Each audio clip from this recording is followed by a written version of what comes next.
Now at 5, temperatures remain below zero and won't rise above that mark till tomorrow. Then a huge warm-up comes our way. I'll have the details. Plus, most people are staying inside, but some are venturing out into the cold. We caught up with a few who braved today's weather. And just how cold is it? Enough to freeze anything in an instant? We conduct several science experiments in our team coverage. I'm Tara Brantley. And I'm Dirk Rowley. First at 5 starts now. You're watching local coverage you can count on. This is WANE 15 News, first at 5. The paralyzing cold weather has settled in, and our primary focus right now is simply how to stay warm. All week long, we've been bringing you team coverage on the winter blast to keep you prepared, and today is no different. WANE 15's Rachel Russell traveled throughout Fort Wayne to see who, if anyone, was out in the cold weather.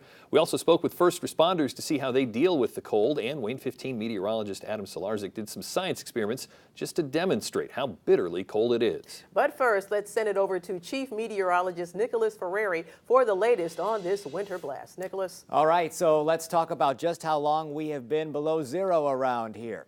Our current total, 17 hours, with our lowest temperature, 13 below. Things have improved since then, but we are still below zero. Our current temperature in Fort Wayne, 5 below. In Defiance, 8 below. Auburn, -9 for you. Kendallville, 12 below. And Huntington, -7. Some sunshine out there, though, and few clouds around. You factor in the winds, and it feels like 29 below zero in Fort Wayne, feels like 22 below in Kendallville, feels as cold as 32 below in Huntington. Now today we've gotten this blast of cold into the picture, but it has been just cold. We're not talking about snow in the mix. We are dry now, but I am watching our next weather system, which will bring us some snow before this week is done. Tonight, here in your hour-by-hour forecast from the WANE Weather app, look for a temperature of 10 below at 7, at 9 o'clock, 13 below, and still in that range as we approach midnight. A very cold night with brutal wind chills down in the -30s by tomorrow morning. Coming up in the 10-day forecast, I'll time out that incoming snow and that big warm-up in just a few minutes. All right, thanks, Nicholas. With this frigid cold, many people are staying inside, but a few brave souls have ventured out. Now, the recommendation is that you stay inside, but if you absolutely must go outside, for your safety, you'll need to bundle up. WANE 15's Rachel Russell went out in the elements today and found others who did the same. Rachel? Yeah, Dirk and Tara, I can say from experience, it feels as cold as it is out there, and everyone else we talked to agreed. One place the cold hasn't stopped people from visiting, though, Starbucks. And although a warm drink on a day like today could be a necessity for the drive-thru workers, they're just trying to stay warm. This employee I talked to today had her thick gloves ready and everything, but on a day like today, she's surprised how many people are still getting coffee. I expected it to be a lot slower than we are. We're not as busy as we usually are, but yeah. This is bizarre, like it's so cold outside. Just been holding like people's hot coffees all day long. It's keeping me warm, so it's okay.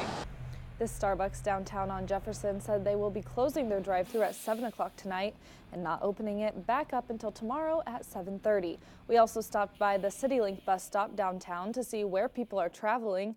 You can hear from someone traveling south to Memphis to get out of the cold. That's coming up in my full report at 6 o'clock. For now, remember to stay inside if you can and maybe pour your own hot drink.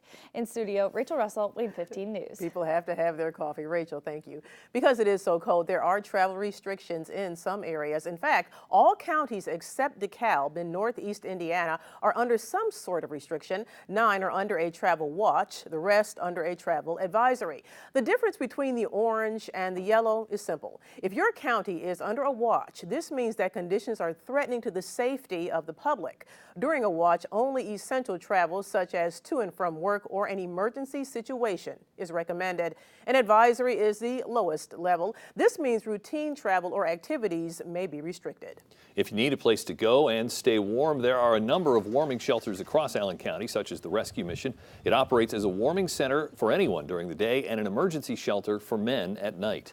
The Rescue Mission is encouraging anyone who needs a place to warm up to come through its doors. It will work to find the proper resources and shelter for each person who comes in. We do have a full list of the travel restrictions and the warming shelters on our website, WANE.com. And as the dangerous temps continue, Fort Wayne is delaying garbage and recycling collection for another day. The Allen County Health Department is advising everyone to avoid exposure to the extreme temperatures. City officials say for the safety of workers, both Red River and Republic Public Services will not pick up trash tomorrow. Additionally, the landfill and recycling drop-off centers will remain closed. Collection next week will run one day behind. The schedule for Fort Wayne residential collection the rest of this week will be as follows. Take a look. Wednesday collection on Friday, Thursday collection, that's Saturday. Friday collection, that's going to be on Monday. Mail service is also being delayed another day for most of Indiana, including the entire Fort Wayne area. To see if you'll be getting mail tomorrow, head to our website, wayne.com. Multiple firefighters were sent out into the cold to battle 2 different fires. The first was at a home on Winter Street. Once arriving on scene, crews found smoke coming from the home due to an electrical panel, and the fire spread to the attic. Firefighters took a person in a wheelchair who couldn't leave the home. They got the fire under control quickly. No one was hurt. First responders were out in the elements again as they battled a barn fire on Wheelock Road. Firefighters were called to Wheelock just north of 469 this morning. The barn sat far off the road. With temperatures hovering around -15, at least 4 engines could be seen near the barn, with another on the road hooked up to a hydrant, making for at least a 500-foot hose run. The Fort Wayne Fire Department started preparing yesterday for cold weather fires. They had meetings and sent out emails to keep everyone safe, mostly from frostbite since they work with water. At this morning's fire on Wheelock, they took turns inside fire trucks and a rehab bus to stay warm. Firefighters say there's something homeowners can do to help them out. And probably the biggest thing a homeowner can do is if they think they have a problem, call quickly. Don't wait till it becomes a much bigger problem, because we're going to be able to get there and find that problem and help you much easier if you call quicker. And nobody was hurt in the Wheelock fire or the Wheelock Road fire either. Now, we've already mentioned the rarity of temperatures this cold. So when an opportunity like this presents itself, some professionals want to take advantage and safely experiment. And that's what meteorologist Adam Solarczyk did today. He joins us now with more. I can't wait to see what you did. It was a lot of fun. Myself and my photographer, J.R. Carmichael, thank goodness we were bundled up because it was definitely cold out there. We were outside several times, but don't worry, we were bundled up all in the name of science. It's just before 11 o'clock here at Wayne 15, and we're going to do some science experiments in the cold. Temperatures right now down near 12 below zero. Feels like temperatures down near 30 to 40 below. So we're going to see how some things interact in this cold weather. We have an old t-shirt. We're going to wet it down, see how long it takes to become frozen solid, essentially. And we also have an ice tray. We're going to make some ice. Usually freezers are set right around 0 degrees already. It takes about 3 to 4 hours to make some ice. We'll see how long it takes in these bitter, bitter cold temperatures that are well below zero.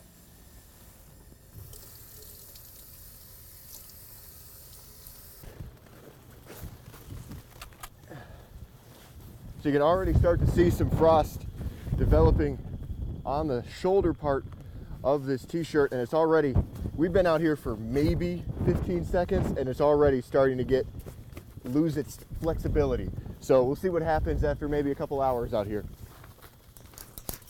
Look at that.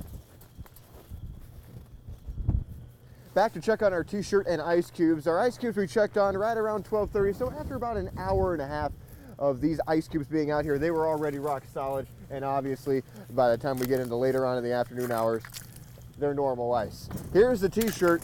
It has been approximately, say, 4 hours or so with this thing. Look at this. It is rock solid, and you can just bend it right over your knee, no problem at all. You can just hear just how frozen this thing actually is. It feels like plastic in your hands. That's how cold it is that a wet t-shirt in 4 hours, and you noticed how quickly it started to change over to getting some frost on it almost immediately. This is the result of very, very cold temperatures.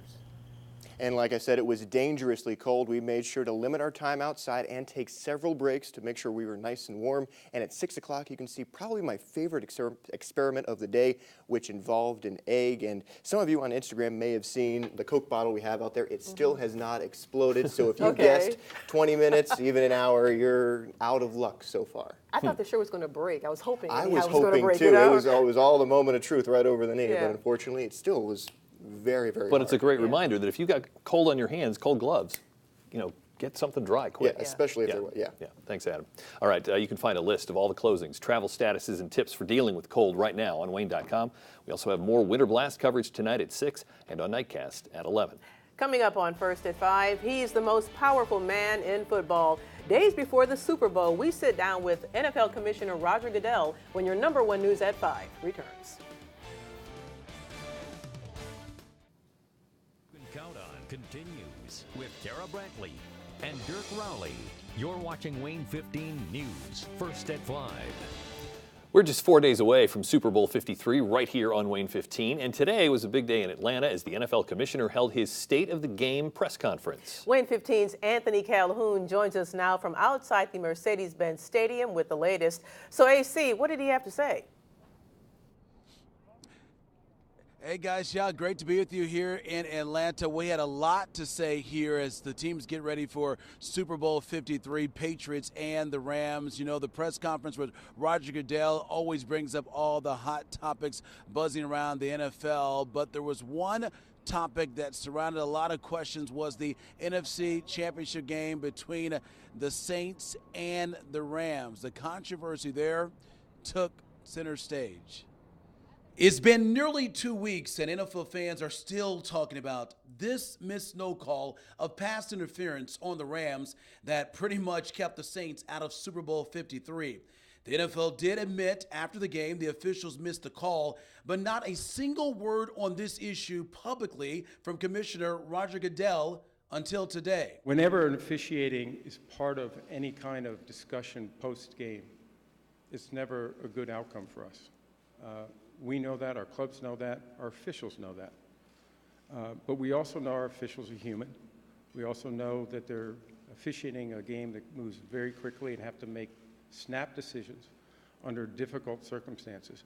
Goodell says he's open to adding replay that would include situations like the one that took place in the NFC Championship game. Technology is not going to solve all those issues. The game is not officiated by robots. It's not going to be. But we have to continue to go down that path. Despite this controversy, Goodell, who reportedly makes north of $30 million a year, has the league still in its prime. This season has demonstrated that there's never been a better time to be part of the NFL. As a fan, as a player, as a team, our game is getting better and better, and our engagement and popularity is unmatched. You know, the commissioner is exactly right about that. It is unmatched, and here's proof. The AFC Championship game, get this, a whopping 53 million folks tuned in for that game, and they're expecting over 110 million will watch Sunday's game between the Rams and the Patriots in Super Bowl 53. Yeah, of course, right here on Wayne 15. Now, this is the second time Atlanta's hosted the Super Bowl. What makes the city so good at it?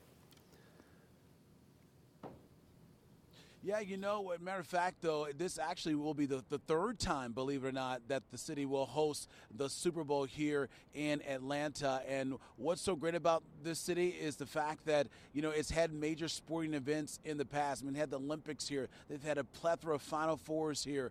This city knows how to put on a big sporting event. And I know they're looking forward to really hosting everyone here in town this week. And, of course, the big game right behind me at Mercedes-Benz Stadium. You got it. All right, AC, thanks for joining us. We'll catch you later. All right, let's find out from Nicholas. Is tomorrow going to be colder than today? Well, not so much in the morning, but during the day we will get above zero. That'll be a big victory for us. But tonight, another very cold night, still a windy night around the area with brutal temperatures and worse wind chills. I'm back with your forecast after this. Local coverage you can count on continues with Chief Meteorologist Nicholas Ferreri's live Doppler 15 Fury forecast. Well, it is not too often that I get to report a low temperature in the double digits below zero, but I get to report that today. Our lowest temperature recorded here on our Wednesday, 13 below. So it likely doesn't come as any surprise for me to tell you that is a record for this date.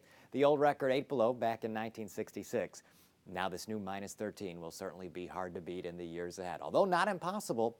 Our temperature now, 5 below zero. It feels like 29 below, though, with our winds still strong from the west-southwest at 21 miles per hour. Overall, our wind speeds are decreasing, but let me tell you, the wind chills will still be pretty brutal tonight and during the day tomorrow. For most of this time, we're going to see wind chills remaining below zero and well below zero. It feels like 33 below in Angola now, 34 the feels like temperature in LaGrange, feels like 29 below in Fort Wayne, and 25 below in Decatur. Let's look at wind chills through the evening, into the overnight, and then during the day tomorrow and how they'll change. This is 9 o'clock tonight with feels like temperatures anywhere from, say, minus 25 to minus 35, give or take a few degrees on either side. We advance into tomorrow morning, and wind chills, pretty bad. Not much of a change there. Many spots in the minus 30s below zero. We go into the afternoon, you can see wind chills are improving, but still below zero in most locations. Once we get into Friday, that's when we'll get into more positive territory in the wind chill department and the temperature department as well. We have some significantly warmer air coming our way in just a matter of days. It is going to be a big change for us when you see the 10-day forecast. Right now in Storm Tracker, little in terms of cloud cover. The sun continues to shine on down. Our next system, though, will soon arrive. It's not spotted on the maps right now, but by the time we get to later tomorrow night into early Friday morning, we have another round of snow coming our way. On Futurecast tonight, just a few scattered clouds. By the time we get to the morning, our temperature is well below zero. We're talking about a low tonight of 14 below, so that is a little bit colder than where we were this morning. However, the winds not as strong. Our winds sustained up to 20 miles per hour tonight. We don't really have that high potential for gusts up to 40 miles per hour like we had this morning. Still, though, quite dangerous to be out for long, extended periods of time. During the day tomorrow, some sunshine, a few passing clouds. By the time we get to the afternoon, we're talking about temperatures above zero. At 8 in the morning, 14 below, feeling like 35 below. At noon, feeling like 20 below. About at 4 o'clock in the afternoon, although our air temperature is 6, it'll still feel like 9 below. Winds tomorrow during the day at around 10 miles per hour from the southwest. 10 o'clock tomorrow night, the snow moves in from south to north. It's in Fort Wayne at 10. Then we'll see additional periods of snow through the overnight. It leaves by the time we get to sunup on Friday, so it's possible we could see more schools delayed, if not closed, on Friday as well, even though temperatures are improving. Overall snow totals for this event late tomorrow night into early Friday, 1 to 3 inches, probably a little bit more likely to see the lighter amounts to the north and the heavier amounts to the south. Here now, your exclusive 10-day forecast.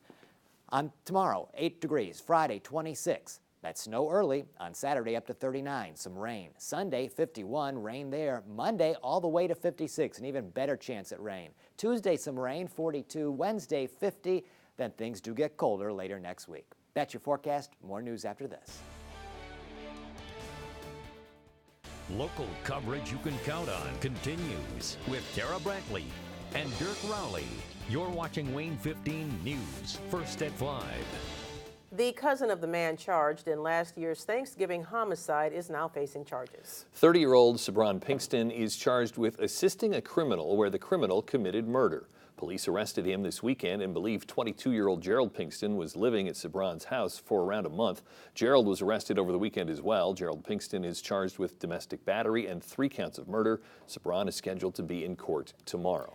We now know the name of the person who died in a work-related accident at Premier Avionics. 57-year-old Kenyon Disbro was found dead yesterday morning. The Allen County coroner says he died from blunt force injuries and the manner of death accidental. On its website, Premier Avionics, which employs just 5 people, says it offers aircraft repairs and parts installation. Coming up, Nicholas has that 60-degree warm-up in our 10-day forecast. Okay, let's look at this 10-day forecast one more time. Are you ready? Ready. Tomorrow, we start off with a temperature of 14 below, wind chills in the minus 30s.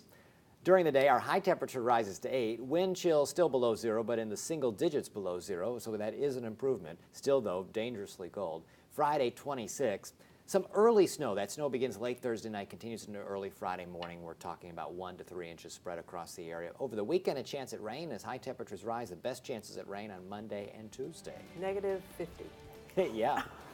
Incredible. Thanks, really. See you at 6.